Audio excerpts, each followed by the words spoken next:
ओम शांति। ओम शांति। आज की तारीख है 5 अप्रैल 2024। साकार महावाक्य। बाबा कहते, मीठे बच्चे, बाप को प्यार से याद करो तो तुम निहाल हो जाएंगे।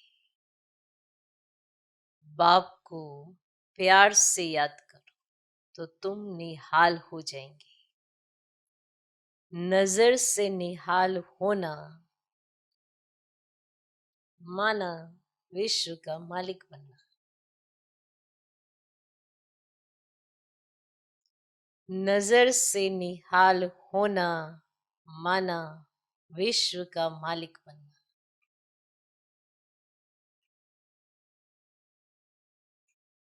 बाबा कहते, मीठे बच्चे, बाप को प्यार से याद करो तो तुम निहाल हो जाएंगे। नजर से निहाल होना माना विश्व का मालिक बनना। आज का प्रश्न, नजर से निहाल किंधा स्वामी सतगुरु, इसका वास्तविक अर्थ क्या है? नजर से निहाल किंधा स्वामी सतगुरु, इसका वास्तविक अर्थ क्या है? उत्तर, आत्मा को बाप द्वारा जब तीसरी आंख मिलती है और उस आंख से बाप को पहचान लेती है तो निहाल हो जाती।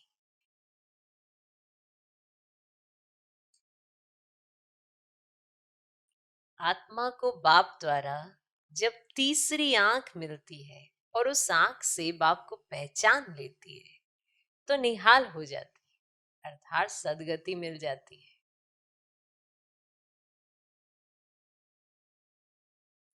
बाबा कहते, बच्चे, देही अभिमानी बन तुम मेरे से नजर लगाओ। बाबा कहते, बच्चे, देही अभिमानी बन तुम मेरे से नजर लगाओ, अर्थात मुझे याद करो। और संग तोड़ एक मेरे संग जोड़ो तो बेहाल अर्थात कंगाल से निहाल अर्थात साहूकार बन जाएंगे। और संग तोड़ एक मेरे संग जोड़ो तो बेहाल अर्थात कंगाल से निहाल अर्थात साहूकार बन जाएंगे। बाप से नजर लगाओ। तो आत्मा को बाप द्वारा जब तीसरी आंख मिलती है और उस आंख से बाप को पहचान लेती है तो निहाल हो जाती है, अर्थात सदगति मिल जाती है। बाबा कहते, बच्चे, देही अभिमानी बन तुम मेरे से नजर लगाओ, अर्थात मुझे याद करो। और संग तोड़ एक मेरे संग जोड़ो तो बेहाल अर्थात कंगाल से निहाल अर्थात साहूकार बन जाएंगे। नजर से निहाल, नजर से निहाल, याद रहेगा। कौन कौन नजर से निहाल हुआ है? पक्का? भूल तो नहीं जाती, फिर कहीं और नजर लग जाती। इसीलिए एक बाप से नजर लगाओ। ओम शांति। मीठे मीठे रूहानी बच्चे किसके पास आते हैं? रूहानी बच्चे किसके पास आते हैं? रूहानी बाप के पास। समझते हो शिव बाबा के पास जाते हैं, ये भी जानते हैं शिव बाबा सब आत्माओं का बाप है। ये भी बच्चों को निश्चय चाहिए कि वह सुप्रीम टीचर भी है तो सुप्रीम गुरु भी है। सुप्रीम को परम कहा जाता है, उस एक को ही याद करना है। नजर से नजर मिलाते हैं। गायन है, नजर से निहाल किंधा स्वामी सतगुरु। उनका अर्थ चाहिए। नजर से निहाल किसको? जरूर सारी दुनिया के लिए कहेंगे, क्योंकि सर्व का सद्गति दाता है, सर्व को इस पतित दुनिया से ले जाने वाला है। अब नजर किसकी? क्या ये आंखें? नहीं, तीसरी आंख मिलती है ज्ञान की। ज्ञान की आंख से आप निहाल होते हो। तीसरी आंख मिलती है ज्ञान की, जिससे आत्मा जानती है हम सभी आत्माओं का बाप है। बाप आत्माओं को राय देते हैं कि मुझे याद करो। बाप आत्माओं को समझाते हैं। आत्माएं ही पतित तमो प्रधान बनी है। अब ये तुम्हारा 84वां जन्म है। ये नाटक पूरा होता है, पूरा होना भी चाहिए जरूर। हर कल्प पुरानी दुनिया से नई बनती है, नई सो फिर पुरानी होती है। नाम भी अलग है। नई दुनिया का नाम है सतयुग। बाप ने समझाया पहले तुम सतयुग में थे, फिर पुनर्जन्म लेते 84 जन्म बिताए। अब तुम्हारी आत्मा तमो प्रधान बन गई है। बाप को याद करेंगे तो निहाल हो जाएंगे। बाप सम्मुख कहते हैं मुझे याद करो। मैं कौन? मैं कौन? परम पिता परमात्मा। बाप कहते बच्चे देही अभिमानी बनो। देह अभिमानी नहीं, देही अभिमानी बनो, देह अभिमानी नहीं बनो। आत्म अभिमानी बन, तुम मेरे से नजर लगाओ तो तुम निहाल हो जाएंगे। बाप को याद करते रहो तो इसमें कोई तकलीफ नहीं है। इसमें कोई तकलीफ नहीं। आत्मा ही पढ़ती है, पाठ बजाती है, कितनी छोटी है। जब यहाँ आते हैं तो 84 जन्मों का पाठ बजाते हैं, फिर वही पाठ रिपीट करना है। 84 जन्मों का पाठ बजाते आत्मा पतित बन पड़ी है। अब आत्मा में कुछ भी दम नहीं रहा है। अब आत्मा में कुछ भी दम नहीं रहा है। अब आत्मा निहाल नहीं, बेहाल अर्थात कंगाल है। फिर निहाल कैसे बने? ये अक्षर भक्ति मार्ग के हैं, जिस पर बाप समझाते हैं। वेद शास्त्र चित्रों आदि पर भी समझाते हैं। और तुमने ये चित्र श्रीमत पर परमाए बनाए ना, तो ये जो चित्र बने हैं ये सब श्रीमत पर बनाए हैं। आसुरी मत पर तो अनेक ढेर के ढेर चित्र बने। उनका कोई ऑक्यूपेशन नहीं। यहाँ तो बाप आकर बच्चों को पढ़ाते हैं, भगवानुवाच है तो उनकी नॉलेज हो गई। स्टूडेंट जानते हैं ये फलाना टीचर है। यहाँ तुम बच्चे जानते हो कि बेहद का बाप एक ही बार आकर ऐसी वंडरफुल पढ़ाई पढ़ाते? जानते हो? इस पढ़ाई में और उस पढ़ाई में रात दिन का फर्क है। वह पढ़ाई पढ़ते पढ़ते रात पड़ जाती है, इस पढ़ाई से दिन में चले जाते हैं। वह पढ़ाइयां तो जन्म जन्मांतर पढ़ते आए, ये पढ़ाइयां तो जन्म जन्मांतर पढ़ते हैं। इसमें तो बाप साफ बतलाते हैं कि आत्मा जब पवित्र होगी तब धारणा होगी। साफ बात है। आत्मा जब पवित्र होगी तब धारणा होगी। कहते हैं शेरनी का दूध सोने के बर्तन में ही ठहरता है। तुम बच्चे समझते हो हम अब सोने का बर्तन बन रहे हैं। होंगे तो मनुष्य ही, परंतु आत्मा को संपूर्ण पवित्र बनना है। 24 कैरेट था, अभी 9 कैरेट हो गया है। आत्मा की ज्योति जो जगी हुई थी वह अब बुझ गई है। ज्योति जगी हुई और बुझी हुई वालों में भी फर्क है। ज्योति कैसे जगी और पद कैसे पाया ये बाप ही समझाते हैं। तो बाप कहते हैं मुझे याद करो।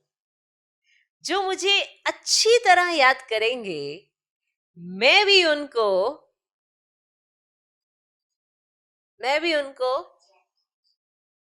अच्छी तरह याद करूंगा। है ना? याद करूंगा नहीं कहा, कैसे? अच्छी तरह याद करूंगा। जो मुझे अच्छी तरह याद करेंगे, मैं भी उनको अच्छी तरह याद करूंगा। एक है हल्के रूप में याद करना, जैसे बच्चे बाप को कई बार हल्के रूप में याद करते हैं, पर एक अच्छी तरह याद करना माना दिल में बाप की याद ठहर जाए, अच्छी तरह याद करना।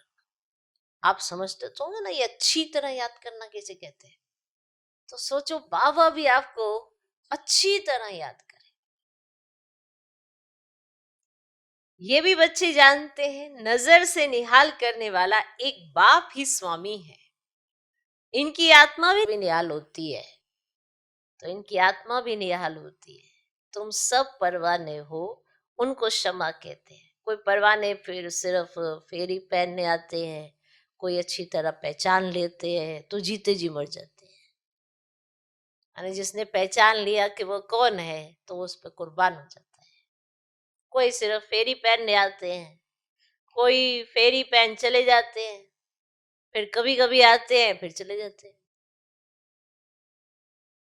इस संगम का ही सारा गायन है। इस समय जो कुछ चलता है ना, उनके ही शास्त्र बनते हैं। संगम पर जो कुछ चलता है उनके ही शास्त्र बनते हैं। बाप एक ही बार आकर वर्षा देकर चले जाते हैं। बेहद का बाप जरूर बेहद का वर्षा देंगे। गायन भी है 21 पीढ़ी। और सतयुग में वर्षा कौन देते हैं? भगवान रचयिता ही आधा कल्प के लिए वर्षा देते हैं रचना। याद भी सब उनको करते हैं। वे बाप भी है तो टीचर भी है, स्वामी सतगुरु भी है। भल तुम और किसको भी स्वामी सतगुरु कहते होंगे, परंतु सत्य एक ही बाप है। ट्रुथ हमेशा ही बाप को कहा जाता है। वे ट्रुथ क्या आकर करते हैं? वही पुरानी दुनिया को सचखंड बना देते हैं। सचखंड के लिए हम पुरुषार्थ कर रहे हैं। जब सचखंड था तो और सब खंड नहीं थे, ये सब पीछे आते हैं। सचखंड का किसको भी पता ही नहीं। बाकी जो अब खंड है उनका तो सबको मालूम है, अपने अपने धर्म स्थापक को जानते हैं। बाकी सूर्यवंशी, चंद्रवंशी और इस संगम युगी ब्राह्मण कुल को कोई जानते नहीं है। प्रजापिता ब्रह्मा को मानते हैं, कहते हैं हम ब्रह्मा की औलाद है, माना हम ब्राह्मण है और हम ब्रह्मा की औलाद है, मानते हैं ऐसे। परंतु वह है कुक वंशावली और तुम हो मुख वंशावली। वह है अपवित्र, तुम मुख वंशावली हो पवित्र। तुम मुख वंशावली बन फिर छी दुनिया रावण राज्य में चले जाते हो, वहां रावण राज्य होता ही नहीं। अब तुम चलते हो नई दुनिया में, उनको कहते हैं वाइसलेस वर्ल्ड। वर्ल्ड ही तो नई और पुरानी होती है, कैसे होती ये भी तुम जान गए हो। दूसरा तो कोई की बुद्धि में है नहीं। लाखों वर्ष की बात को तो कोई जान भी ना सके, ये तो थोड़े समय की बात है। तो ये बाप बैठ बच्चों को समझाते हैं। हम भूल जाते हैं ना हम कि बाप बैठ कर समझाते हैं, है ना। इस पर संदली पर बैठ कर, ब्रह्मा तन में बैठ कर समझाते तो बच्चे भूल जाते हैं शायद ब्रह्मा बाबा सुनाते हैं। ब्रह्मा बाप नहीं, बाप बैठ कर बच्चों को समझाते हैं। तो बाप कहते मैं आता ही तब हूं जब खास भारत में धर्म गलानी होती है। और दूसरी जगह तो किसको पता ही नहीं कि निराकार परमात्मा क्या चीज है। बड़ा बड़ा लिंग बनाकर रख दिया है और बच्चों को समझाया है आत्मा का साइज कभी छोटा बड़ा नहीं होता है। ऐसे नहीं छोटे बच्चे की छोटी आत्मा, बड़े बच्चे की बड़ी आत्मा, ऐसे छोटा बड़ा साइज नहीं होता है। जैसे आत्मा अविनाशी है वैसे बाप भी अविनाशी है और वह है सुप्रीम आत्मा। और सुप्रीम माना वह सदैव पवित्र और निर्विकारी है। और तुम आत्माएं भी निर्विकारी थी और दुनिया भी निर्विकारी थी, उनको कहा जाता है संपूर्ण निर्विकारी। तो नई दुनिया फिर जरूर पुरानी होती है तो कला कम होती जाती है। तो 2 कला कम चंद्रवंशी राज्य था, फिर दुनिया पुरानी बनती जाती है। तो पीछे और खंड आते जाते हैं। तो अभी तो सबको खंडों के बारे में पता है ना, तो उनको कहा जाता है बाई प्लाट। परंतु मिक्सअप हो जाते हैं ना, और ड्रामा प्लान अनुसार जो कुछ होता है वह फिर रिपीट होगा। जैसे बोधियों का कोई बड़ा आया और कितनों को बौद्ध धर्म में ले गया,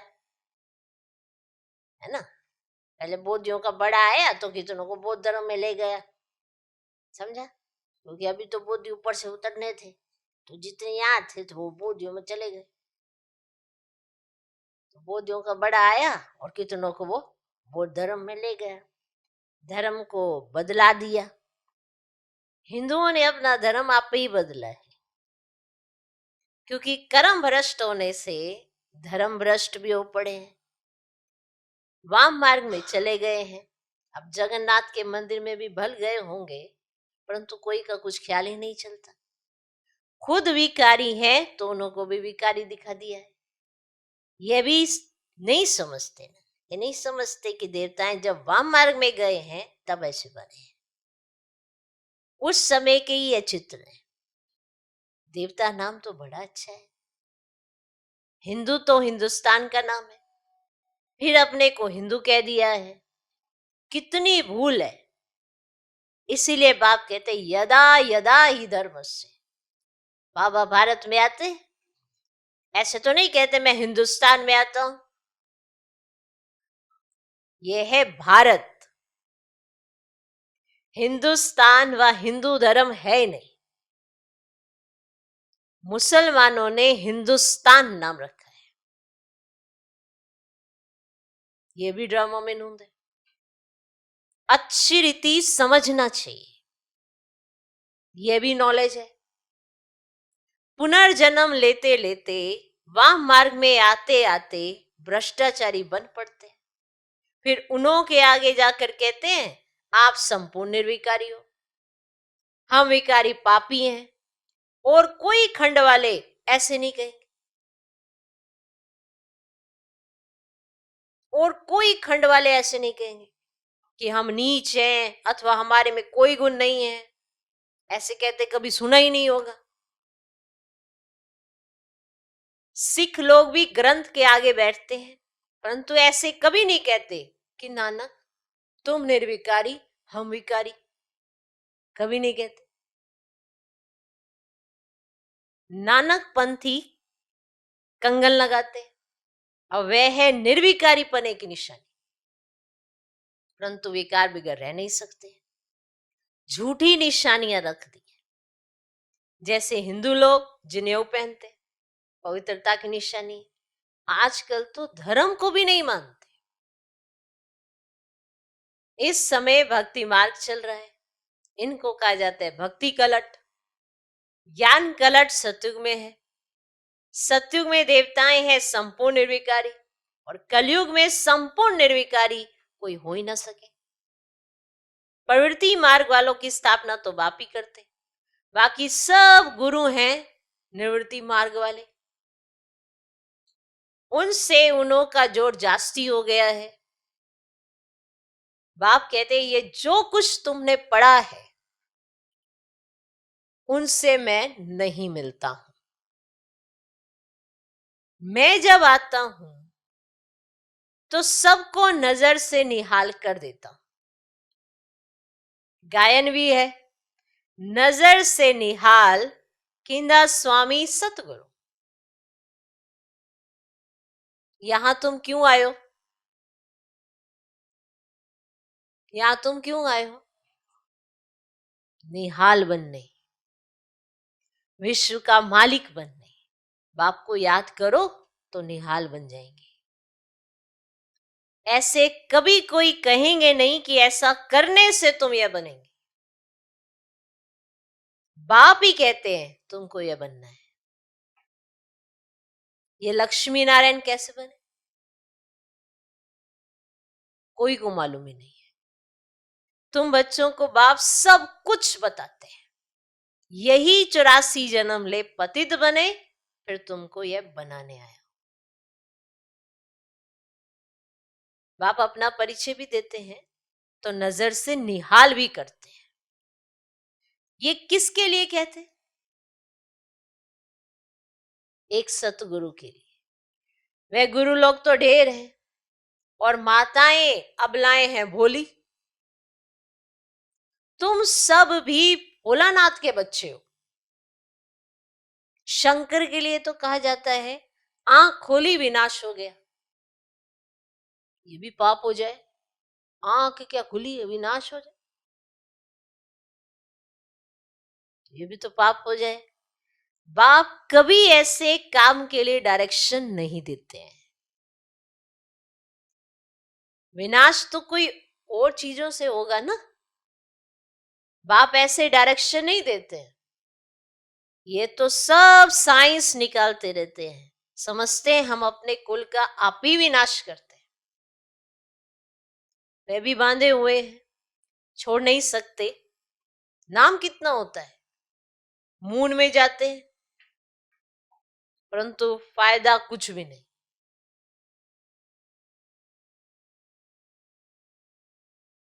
मीठे मीठे बच्चे, तुम भी बाप से नजर लगाओ। क्या नीचे ही देखते रहते हो? नहीं, तुम भी बाप से नजर लगाओ, अपने बाप को याद करो तो निहाल हो जाएगी।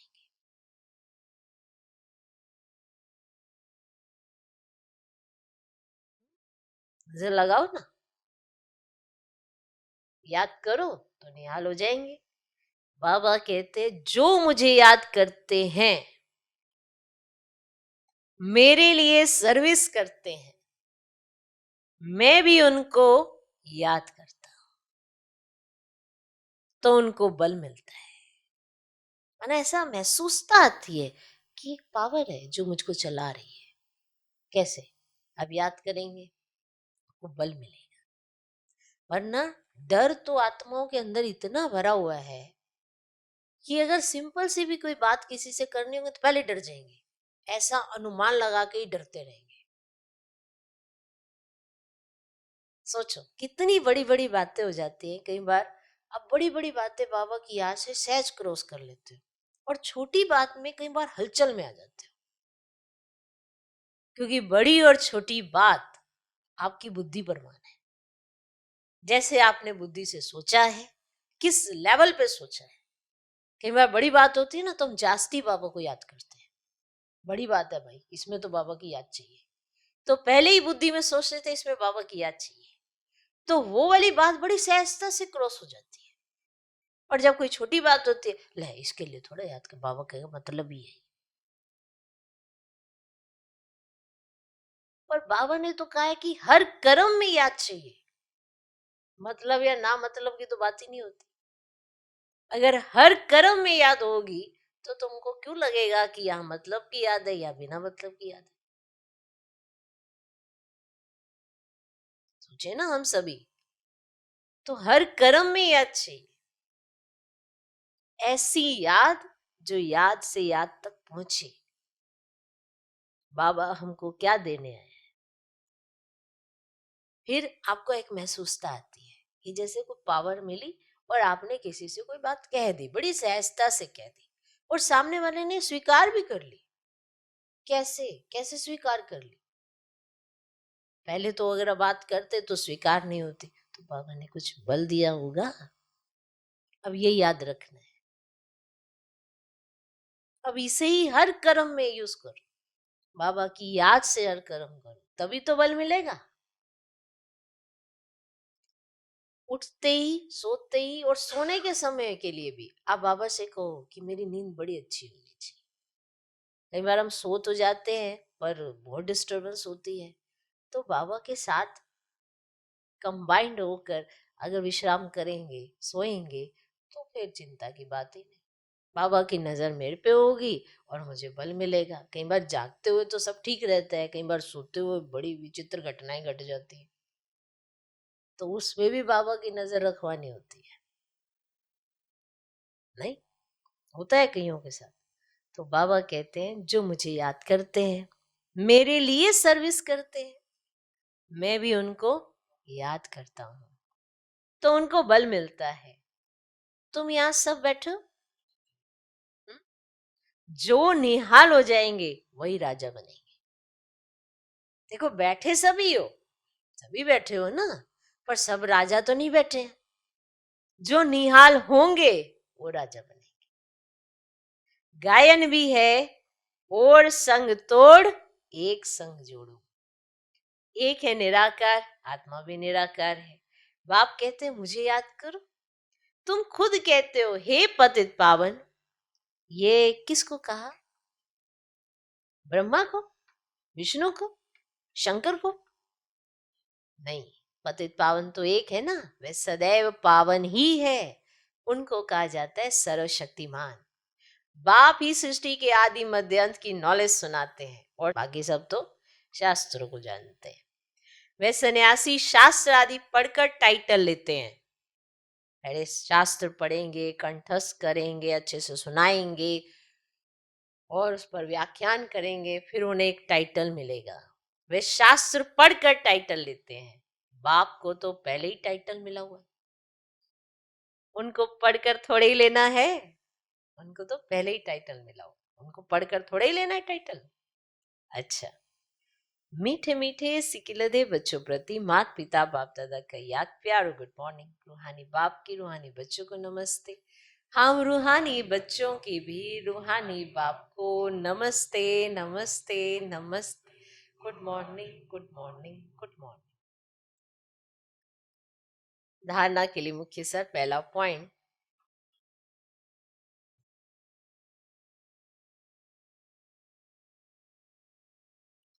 क्षमा पर जीते जी मरने वाला परवाना बनना है। क्षमा पर जीते जी मरने वाला परवाना बनना है, सिर्फ फेरी लगाने वाला नहीं। माना मुझे जाना है कुर्बान तो पूरा ही जाना है, अधूरा नहीं। क्षमा पर जीते जी मरने वाला परवाना बनना है, सिर्फ फेरी लगाने वाला नहीं। ईश्वरीय पढ़ाई को धारण करने के लिए बुद्धि को संपूर्ण पावन बनाना है।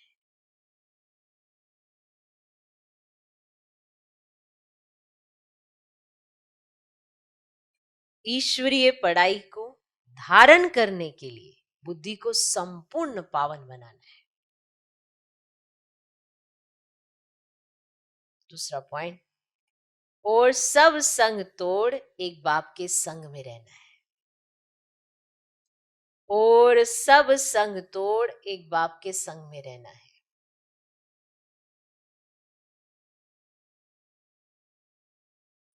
एक की याद से स्वयं को निहाल करना है।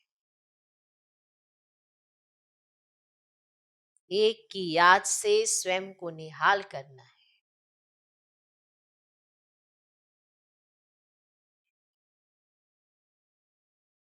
ओके, आज का वरदान, दिल की महसूसता से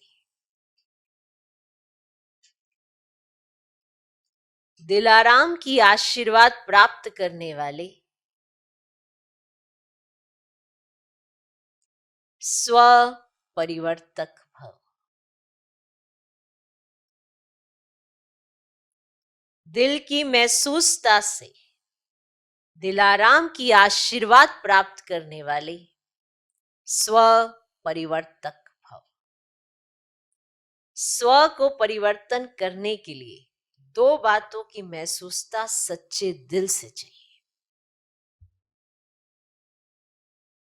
स्व को परिवर्तन करने के लिए दो बातों की महसूसता सच्चे दिल से चाहिए। एक, अपनी कमजोरी की महसूसता,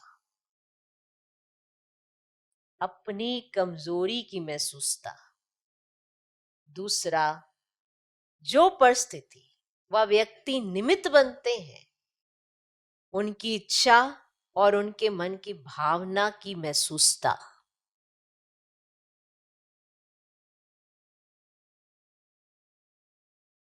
जो परिस्थिति, कई बार परिस्थिति कारण बन जाती है आपका परिवर्तन चाहने के लिए, कई बार व्यक्ति, तो जो उनकी इच्छा और उनके मन की भावना की महसूसता कि वो क्या महसूस करते हैं आपके लिए और आपको क्या बदलना है अपने अंदर।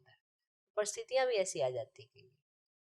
तो परिस्थिति के पेपर के कारण को जान स्वयं को पास होने के श्रेष्ठ स्वरूप की महसूसता हो कि जो परिस्थिति ने आपके सामने पेपर खड़ा किया है तो आपने अपने आप में क्या बदलना है। परिस्थितियां आ जाती है ना, कई बार किसी व्यक्ति के द्वारा आती हैं, आ जाती है, फिर आपके अंदर बड़ी हलचल सी हो जाती है, ऐसा क्यों कह दिया इसने, वैसा क्यों। पर आप देखिए कि आपको अपने में क्या बदलना है, इस चीज की महसूसता श्रेष्ठ स्थिति में स्थित होकर आप महसूस कर पाएंगे कि परिस्थिति आपको क्या सिखाने आई है, व्यक्ति आपको क्या सिखाना चाहता है, उसका भाव क्या है। कई बार हमारी कोई भूल होती है, गलती होती है, कोई हमारा अटेंशन खिंचवाता है, पर क्यों खिंचवा रहा है हमारा अटेंशन, हमें बुरा लगता है, कैसे खिंचवा दिया इसने, इतनी हिम्मत हो गई इसकी, लो भाई हो गया काम, आ गया इनकार। लेकिन अगर किसी ने हमारे ऊपर अटेंशन खिंचवाया तो हमें क्या महसूस था, क्या उसका भाव क्या है, उसकी इच्छा क्या है, हमें कुछ बदलना चाहता, तो ये सच्चे दिल से महसूस करना पड़ेगा। तो परिस्थिति के पेपर के कारण को जान कि जो परिस्थिति आई है उसका कारण क्या था, स्वयं को पास होने के श्रेष्ठ स्वरूप की महसूसता हो कि स्वस्थिति श्रेष्ठ है, परिस्थिति पेपर है। ये महसूसता सहज परिवर्तन करा लेगी, और सच्चे दिल से महसूस किया तो दिलाराम की आशीर्वाद प्राप्त होगी।